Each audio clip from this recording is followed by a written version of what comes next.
The sun was barely rising above camp horizon when the new trainees gathered near the obstacle yard. The air smelled of dust, sweat, and morning cold. A perfect setting for another brutal day of assessments. Among those standing in formation was Emily Carter, the new girl. Quiet but sharply observant, her brown hair tied in a neat bun and her uniform crisp as if she spent an hour pressing it. No one knew much about her. She arrived 2 days ago, transferred from an intel unit, which alone made her a point of curiosity for everyone. Trainees whispered, wondering why someone with an intel background wanted to join a combat-oriented selection course. Others assumed she wouldn't last a week. Camp Horizon was not a place for the faint, dash-hearted. The opposite end of the yard stood Avery Ross, tall, broad, and the unofficial leader among the trainees. He had 2 friends flanking him. Brandon Hale, whose mocking grin was almost always present, and Tyler Knox, who enjoyed picking on anyone perceived weaker. When Emily walked past them that morning, all 3 stared at her like wolves eyeing a deer. "Hey, new girl," Avery called out loudly. "Try not to faint today. We don't want to carry you to the medic like yesterday." Brandon and Tyler laughed. Emily kept walking. She didn't even look at them. Ignoring bullies was something she learned long ago. But Avery didn't like being ignored. He stepped closer, blocking her path. "I said something," he muttered, his jaw tightening. Emily looked straight into his eyes, calm, unreadable. "I heard you," she replied. "I just didn't think it needed an answer." The silence that followed was sharp. Brandon whistled softly. Tyler raised his eyebrows, amused. Avery's smile slowly dropped. "Careful, new girl," he said. "This isn't your intel desk. Out here, respect matters." Before Emily could reply, Master Chief Holden, the instructor, blew the whistle. "Form up." Avery backed off with a smirk, but his eyes burned with silent warning. The morning drills pushed everyone to their limits. Yet Emily performed steadily. Not exceptional, not weak, steady. Some admired her resilience. Others resented her for not fitting the stereotype they had already carved for her.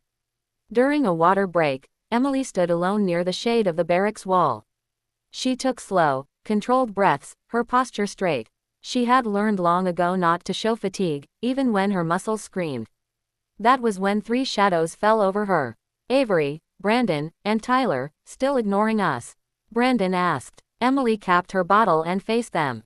"I'm not here to socialize," she replied simply. Tyler chuckled. "You hear that, Avery? She thinks she's better than us." Avery stepped closer again. "You're going to learn respect one way or another." Before anything escalated, Master Chief Holden appeared again, announcing a sparring session. Everyone rushed toward the mats inside the training hangar, adrenaline already rising. Emily followed with her heartbeat steady, but her mind sharp. She had sparred before. She could handle herself, but she already knew Avery's group wouldn't miss a chance. Pairs were selected at random. Emily ended up standing near Avery and Brandon. Unfortunate luck, she thought. The chief glanced around. "Carter, you with Ross?" A murmured mix of amusement and excitement rippled through the trainees.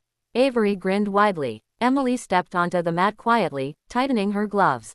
The moment the whistle blew, Avery came at her aggressively, far more than the exercise required. Emily dodged the first 2 swings, surprising many. Brandon muttered. "No way she dodged that." Emily's movements were small, efficient.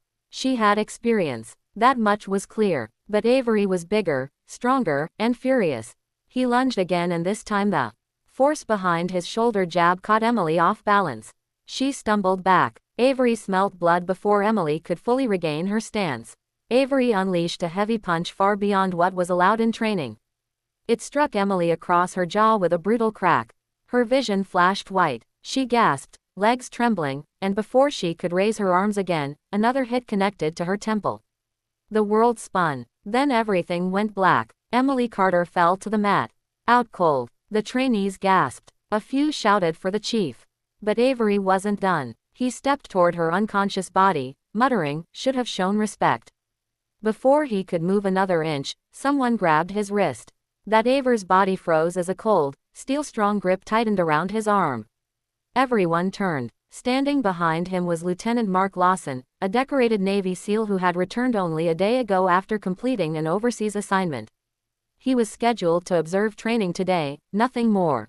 But the second he saw Emily collapse, he sprinted across the hangar without hesitation. Mark Lawson was known throughout the base as the quiet storm. The operator whose calmness felt more dangerous than any threat. He didn't raise his voice, didn't posture. His presence alone quieted entire rooms. Avery attempted to pull his arm free.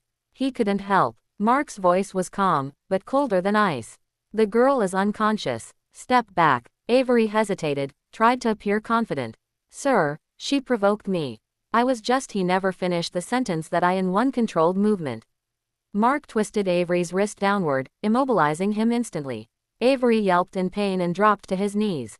Brandon charged forward to help his friend, but Mark moved like lightning, faster than anyone in the room thought humanly possible. With a short side-leap, he caught Brandon's arm, used his momentum, and flipped him effortlessly onto the mat. Tyler didn't even make it close. Mark simply lifted a hand, and his voice stopped Tyler cold in his tracks. You take one more step, Mark said quietly, and you'll be on the floor next. Tyler froze. The room was dead silent.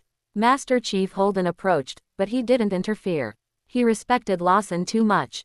Lawson knelt beside Emily, gently, checking her pulse in the back of her head. His expression softened slightly. She's breathing. Pull steady. She just got hit harder than necessary. Avery, still kneeling and trembling from the joint lock, winced. Sir, I didn't mean. Mark's eyes cut through him. You hit an unprepared opponent twice. While she was already falling. That's not training.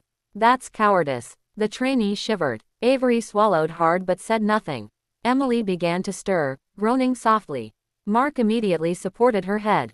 Easy, Carter. Don't sit up too fast. Emily blinked, confused and disoriented. What happened? She mumbled. Mark's jaw tightened. Ross hit you harder than allowed. You're going to the medic. She tried to sit up but winced. I'm fine, she insisted instinctively. I don't need. Mark gave her a look that left no room for argument. You're going to the medic. That's an order. Emily reluctantly nodded. Master Chief Holden helped escort her while two medics arrived with a stretcher. Emily waved it off, choosing instead to walk with support, but everyone could see the pain on her face. Once she was out of earshot, Mark turned to the remaining trainees.